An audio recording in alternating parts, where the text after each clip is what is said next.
बोलिए कृष्ण बलदेव की जय। प्रिय बंधु, आपने गज और ग्राह जिनमें झगड़ा हुआ, गज का पैर ग्राह ने पकड़ लिया। ये गज और ग्राह पूर्व जन्म में कौन थे? तो मेरे प्रिय बंधुओं, जो गजेंद्र था यह पूर्व जन्म में एक राजा था।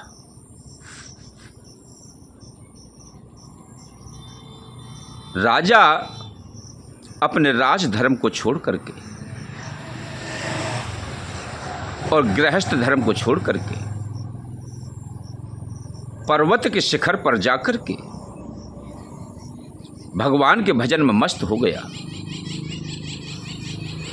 मदमस्त हो गया। वहां पर दुर्वासा ऋषि आते हैं और उन्हें देख करके खड़ा नहीं होता, उन्हें दंडवत प्रणाम नहीं करता। उन्होंने उसे श्राप दे दिया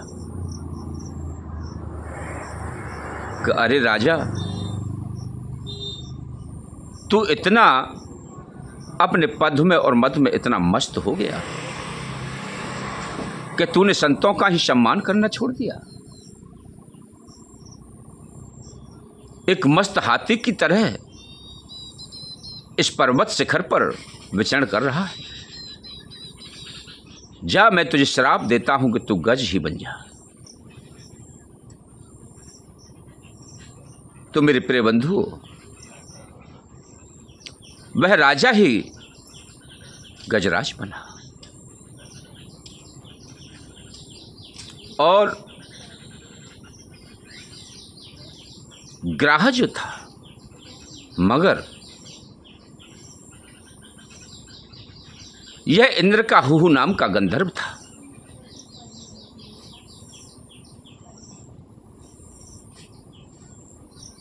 मेरे प्रिय बंधुओं, जब हुहु नाम का गंधर्व एक सरोवर में स्नान करने के लिए आया और वहां पर देवल नाम के ऋषि स्नान के लिए पहुंचे। उन्होंने जैसे ही सरोवर में गोता लगाया और अपने आप को मलमल के स्नान करने लगे, तो परमात्मा का चिंतन करते जाते हैं और उसमें डुबकी लगाते चले जाते हैं।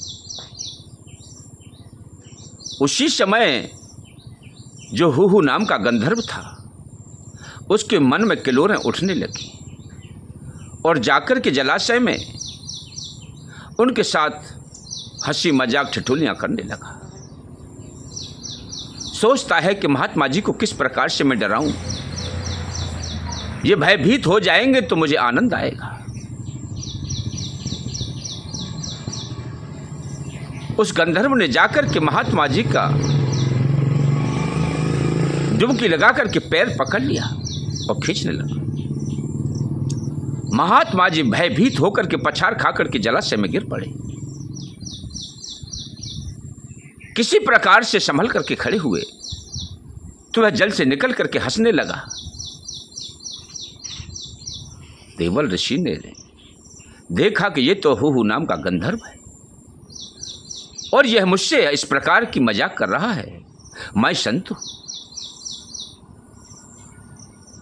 कोई इसका मजाक करने का मेरे साथ कोई रिश्ता तो नहीं है,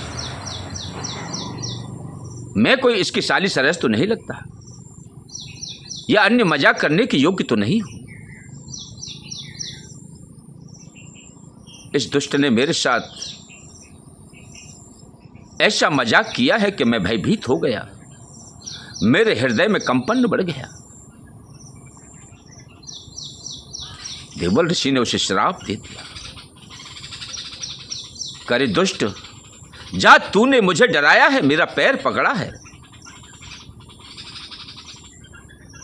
तू मगर ही बन जा, तुझे मगर बनने का इतना शौक है तो जा, मेरा श्राप है, तू मगर बन जाएगा। अब तो उसकी चेतना जागृत हुई।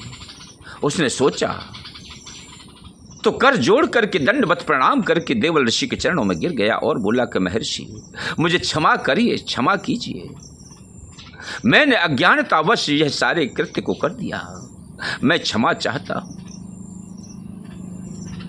लेकिन संत के हृदय का वचन निकला हुआ कभी मिथ्या नहीं जाता।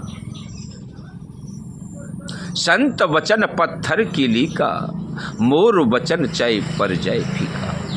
इस बात को भगवान भी कहते हैं कि मैं संतों की वाणी को मिथ्या नहीं कर सकता। लेकिन वहां पर एक ऐसा विषय भी आ जाता है कि संत तो संत ही होते, संत हृदय नवनीत समाना। संत का हृदय बड़ा ही कोमल होता है, मक्खन की तरह कोमल होता है, पिघल जाता है। जरा सा टेम्परेचर मिला और पिघल गया। करुणा देखी संत का हृदय नवनीत के समान पिघल गया और बोले, संत महाराज, कहे गंधर्व, अब मेरा श्राप मिथ्या तो नहीं जा सकता, लेकिन हां, इसमें कुछ सुधार हो सकता है कि जाओ, मैं तुझे मुक्ति का मार्ग भी बताए देता हूं। अगर तूने मेरा पैर ही पकड़ा है तो जा, इस जलाशय में पैर ही पकड़ते रहना और तेरा पैर पकड़ने से ही कल्याण हो जाएगा, उद्धार हो जाएगा। अब तो वह हुहु नाम का गंधर्व मगर बन गया। अब मेरे प्रिय बंधुओं, गजराज अपने परिवार के साथ में उतना मदमस्त हो जाता है कि उसकी बहुत सारी पत्नियां हैं, बहुत सारे पुत्र पुत्रियां हैं, बहुत विशाल परिवार है। अब तो वह अपने को फूला नहीं समाता कि मेरे समान कोई बलशाली नहीं। जिधर जाता है जंगल में, उधर ही पेड़ रूखों को उखाड़ उखाड़ करके फेंकता है, खाता है, खिलाता है। जलाशयों में जाकर के किलोले करता है, पहाड़ों पर दौड़ता है, सोचता है कि मेरे बराबर बलवान कोई नहीं, मेरी बराबर शक्तिवान कोई नहीं है, मेरे पीछे इतना बड़ा परिवार है। और जिसको अहंकार हो जाता है, भगवान का अहंकार भोजन हुआ करता है। प्रिय बंधु, वह गजराज मदमस्त होकर के, उसकी पत्नियां कहती हैं कि हे स्वामी, हे पतिदेव, हमको इस पहाड़ पर रहते रहते काफी समय हो गया, हमको कोई जलाशय में स्नान करा करके लाओ, जल पिला करके लाओ। हम भी चाहते हैं कि अपने शरीर को, अपने बदन को किसी जलाशय में शीतल करें, ठंडा करें और उस मधुर मधुर मीठे जल को पी करके अपनी आत्माओं को तृप्ति करें। गजराज ने कहा, यह कौन सी बड़ी बात है, चलो मेरे साथ। गजराज आगे आगे चलता चला जाता है, पीछे पीछे परिवार जाता है, पत्नियां जाती हैं, बच्चे जाते हैं, दौड़ लगाते हैं, इधर जाते हैं, उधर जाते हैं, एक दूसरा सूंड में सूंड फंसाता है, किलकोरियां करते चले जाते हैं। इस प्रकार से मदमस्त हाथी उस जलाशय में चला जाता है। प्रिय बंधु, जलाशय में प्रवेश किया और उसने जल पिया। सूंड में जल को भरता है, अपने ऊपर फुफकार मारता है और अपनी फैमिली के ऊपर फुफकार मारता है। गजेंद्रियां बड़ी प्रसन्न होती हैं, बच्चे बड़े प्रभावित होते हैं कि हमारे पिताजी हमारे साथ कितना स्नेह करते हैं। लेकिन यह सब स्वार्थ के लिए है। मेरे प्रिय बंधुओं, ये सब परिवार, पति पत्नी, बेटा बेटी, नाते रिश्ते सब स्वार्थ के हैं। स्वार्थ लाग करें सब प्रीति, सुर नर जन सब की यह रीति। इस स्वार्थ के खातिर सब लग जाते हैं, कोई वंचित नहीं। इस स्वार्थ से कोई न रिश्तेदार बचा है, न नातेदार बचा है, न परिवार वाले बचे हैं, न मित्रगण बचे हैं, न कोई साधु संत महात्मा विद्वान जन कोई नहीं बचे हैं। जहां तक है कि गुरु को विश्वार्थ होता है अपने शिष्यों से, और शिष्य को होता है गुरु से स्वार्थ। बिना स्वार्थ के तो इस भूमंडल पर कोई रहता ही नहीं। किसी को किसी का स्वार्थ है तो किसी को किसी का स्वार्थ है। इस स्वार्थ के कारण दुनिया लगी हुई है। जिसने अपने आप को पहचान लिया कि मेरा जीवन क्या है, मैं अकेला आया हूं, अकेला ही जाना है, केवल मेरा शरीर यह भी अपना साथी नहीं है, वह परम पिता परमात्मा वो केवल निर्लेप है, निराकार है। जो अपने शरीर से निकल जाता है तो यह मिथ्या मिट्टी पड़ी रह जाती है, और इसको कोई भी एक पल के लिए घर में रोकना नहीं चाहता। सोचते हैं कि दुर्गंध आ जाएगी, जल्दी करो इसकी भस्मी बनाओ, ले जाकर के चिता जला दो। संतों के लिए कहा जाए जल्दी गुफा में ले जाकर के इन्हें दफन कर दो। अब उससे प्रेम कहां चला गया? ईश्वर अंश जीव अविनाशी, चेतन अमल सहज सुख राशि। जब तक इसमें ईश्वर का अंश है तब तक आपसे स्नेह है, और वह अंश निकल गया तो शरीर तो वही है, आंख भी वही है, नाक भी वही है, कान भी वही है, मुंह भी वही है, हाथ पैर भी वही है। तो उसमें से निकल के आ गया। क्यों नहीं प्रेम करते, क्यों नहीं अपनाते, क्यों इससे घृणा करने लगते हैं? क्योंकि इसमें जो था इसे छोड़ करके जा चुका है। सारी दुनिया स्वार्थ के पीछे लगी हुई है। जब जलाशय में गजराज मदमस्त होकर के स्नान कर रहा था, उसी समय उस हूहू नाम का गंधर्व जो मगर बना था, उसने आकर के गजराज का पैर पकड़ लिया।